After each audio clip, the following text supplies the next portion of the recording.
இப்போ நம்ம என்ன பார்க்க போகிறோன்னா, வீட்லேயே சுலபமாக நெய் எப்படி தயாரிப்பதுன்னு பார்க்க போகிறோம். ஒரு வாரமாக கலெக்ட் பண்ண பால் எடை மிக்ஸி ஜாரில் இந்த மாதிரி போட்டு சில்லுன்னு ஐஸ் தண்ணி ஊற்றி இந்த மாதிரி பிளெண்ட் பண்ணி எடுத்துக்கணும். பிளெண்ட் பண்ணதுக்கப்புறம் பார்த்திங்கன்னா வெண்ணெய் தனியாக, தண்ணி தனியாக நம்மளுக்கு திரண்டு வந்துடும் தனியாக. அதை ஒரு வடிஜாரணியை வச்சு நம்ம வடிகட்டி எடுத்துக்கணும்.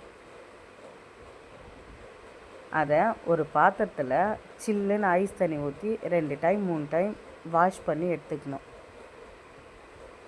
வாஷ் பண்ணதை ஒரு பாத்திரத்தில் வச்சு ஹை ஃப்ளேமில் வச்சு இந்த மாதிரி கைவிடாமல் கிண்டிக்கினே இருக்கணும். நம்ம பாத்திரத்தில் ஓரத்தில் இருக்கிறதெல்லாம் சேர்த்து தள்ளி தள்ளி விட்டு கிண்டணும். அதுக்கப்புறம் பார்த்திங்கன்னா நுரை அதிகமாக வர ஆரம்பிச்சிடும். அந்த டைமில் பார்த்திங்கன்னா அடுப்பை சிம்மில் வச்சு கைவிடாமல் கிண்டிக்கினே இருக்கணும். நுரை நல்லா அடங்கினதுக்கப்புறம் திப்பி தனியாக நெய் தனியாக நம்மளுக்கு பிரிஞ்சு வந்துடும். அந்த டைமில் ஒரு கை கொத்து கருவேப்பிலை இல்லைன்னா முருங்கைக்கீரை போட்டு நம்ம அடுப்பை ஆஃப் பண்ணிடணும். அதுக்கப்புறம் ஒரு வடிகட்டி வச்சு நம்ம வடிகட்டி எடுத்துக்கணும். ஒரு நாள் ஃபுல்லாக அதை பாத்திரத்தில் ஊற்றி வச்சுட்டு மறுநாள் காலையில் நம்ம எடுத்து பார்த்தா மணல் மணலான ஹோம்மேட் கீ ரெடி.